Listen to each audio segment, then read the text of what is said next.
If you've ever tried to get better at sailboat racing, odds are you've come across North U. And if you've heard of North U, you've definitely heard of Bill Gladstone. Bill's the guy behind racing trim, racing tactics, cruising and seamanship, and about half the good advice floating around the racecourse. He's done it all. Dinghies to maxis, foredeck to helm, ponds to oceans. He's finished in the money at Key West, the SORC, Block Island, Mackinac, and more. He raced for Yale, started the Chicago Sailing Club, and has taught thousands of sailors how to trim faster, tack smarter, and cruise farther. If there's wind and water, Bill's probably sailed it. Now, anyone who's ever done an overnight passage knows the magic of a watch change.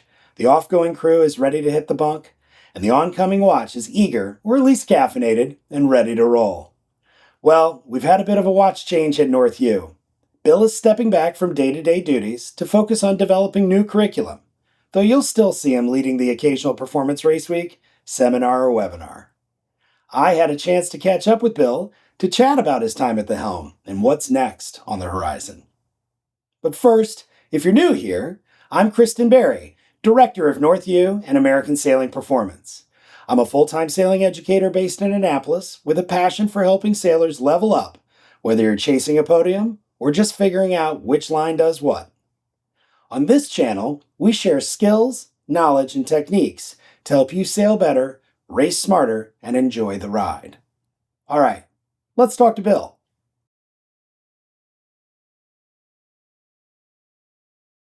Hey, Good Bill, morning.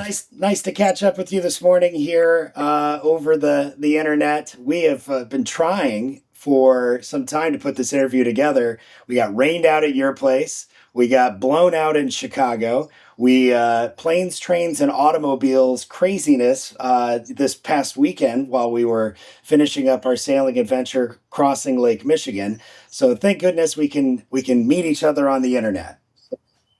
Well, it's good to see you, and it's great to see you after a good night's sleep. It was kind of a long schlep, good sailing, and then a long trip home.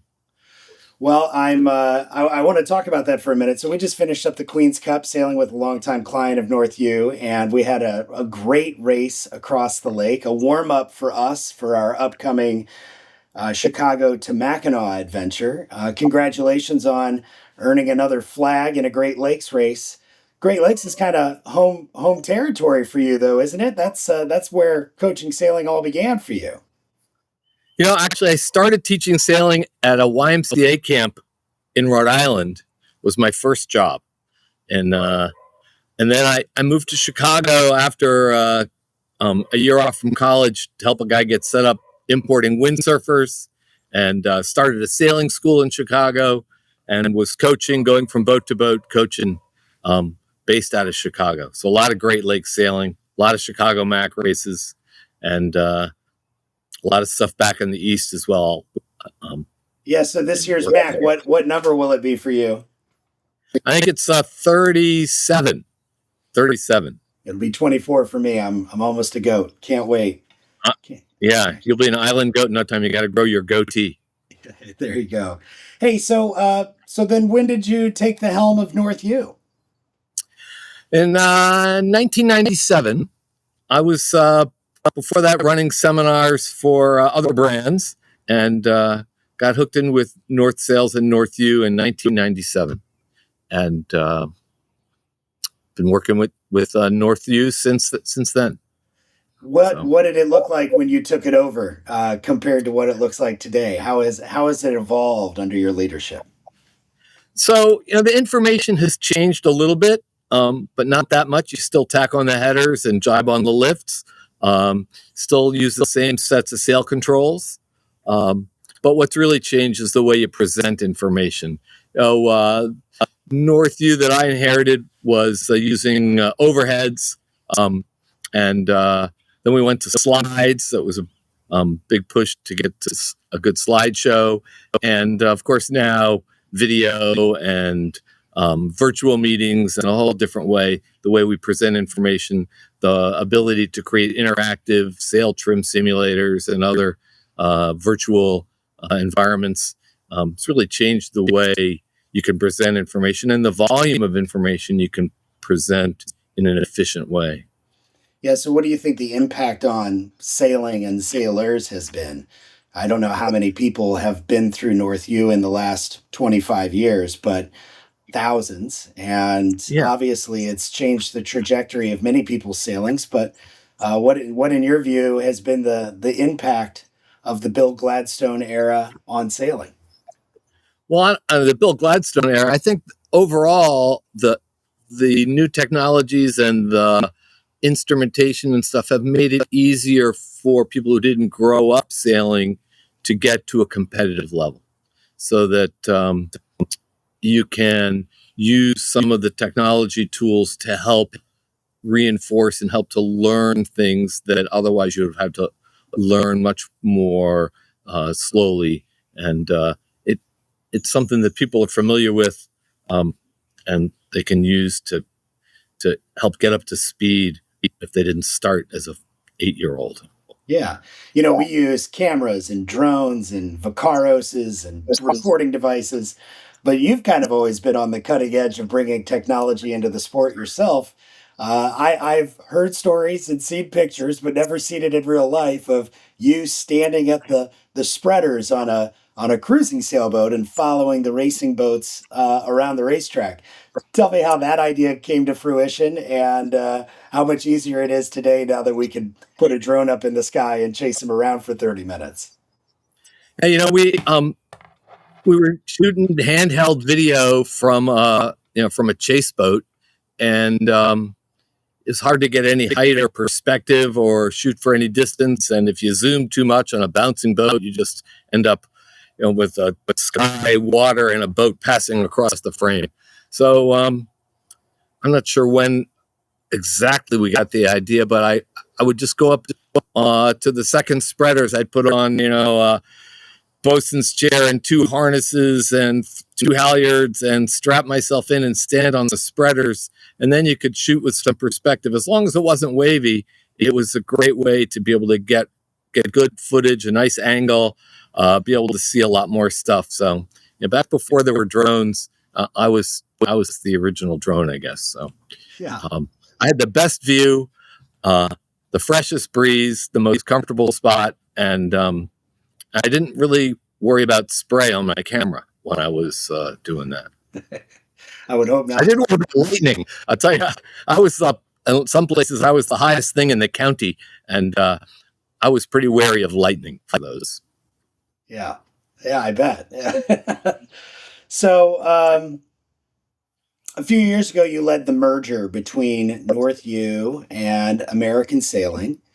What was your vision in helping to facilitate bringing North U and American Sailing together? And where do you hope it'll go in the future? Well, we were doing some stuff with ASA and working with Lenny Shabies. We miss him dearly. Before COVID, and we were trying to bring. We had Peter Eisler, who's on the board, the chairman of the board of ASA, was a college friend of mine, and he facilitated us working together with ASA to bring some performance programs and racing stuff into the ASA environment. ASA does great stuff with learn to sail and cruising sailing, but didn't really have any racing facets. So we've tried to add that performance element and the racing element to their quiver of offerings. And it's really great to work with them and sort of the breadth of training processes that they have sorted and created over time. Yeah, it's an exciting opportunity to bring performance sailing to a broader audience and introduce it institutionally. I think it provides a great opportunity for North U and for American Sailing to go deeper, not necessarily wider. It's pretty exciting. So as the watch changes, as you hand the helm over to me to take North U into the future, what would be your guiding words of wisdom? What would you hope that we'll do going forward to keep building on the incredible legacy of and body of work that you've put together? And what do you hope for us for the future? Well, I think there's a lot of room to do more with the technology that we have available now. The sail trim simulator was a really powerful tool, and it would be exciting to redevelop that and improve that in a couple of ways and add some different models of boats to that, and still use real data to drive that, so there's some accuracy there. A lot of video work for boat handling and sail trim. There's an opportunity to do more with, if a picture is worth 1,000 words, then a really great video might be worth 10,000 words, and letting people see how trim works. We had in our disc versions of our seminars a wind shift simulator that allow you to see the impact of wind shifts and race your boat upwind against other virtual boats, and sort of that sort of stuff to be able to sit at your desk pretending to work and instead trying to figure out how wind shifts work upwind and downwind, and the way the playing field changes downwind with wind speeds and stuff. Doing more of that virtual stuff to help people build their experience without actually having to be on the water, get some experience that way, so they're ready when they hit the water. So a lot of opportunity there. Yeah, well, and we're going to continue to offer what we've always have, our bread and butter performance race weeks, our regatta experiences, our club clinics. And I think I could probably still talk you into joining us maybe in St. Thomas in February or some other warm destination when the snowflakes are flying in Connecticut. As much as we talk about the virtual stuff and the value of that, there's still, that's just not as much fun, nor as educational, but really, it's just you do the virtual thing to get ready so you can go have fun. The real thing is still the reason we do it. And I still do have some open spots on my calendar for St. Thomas. I could probably swing a few shots back to St. Thomas, St. Pete, Austin, Seattle, all the places we go, Nantucket. I mean, one of the real great things about this line of work is you get to go to some pretty fun places. But as I've said before, the thing that really the place isn't the thing that sets it apart. It's the sailors that make the place, and getting to travel around and spend time with the other sailors in these spectacular spots. That's why we do it. That's why we do it. Well, Bill, thanks for handing over a ship in perfect shape. I look forward to leading us into the future, and thanks for being my sailing mentor. And I look forward to sailing together soon. It's easy for me actually, because instead of handing it off, I feel like I'm handing it up, and I know that North U's in great hands, and you have a lot of energy and vision and the values that will take it to great places. So I'm excited to hand up and watch you run with it.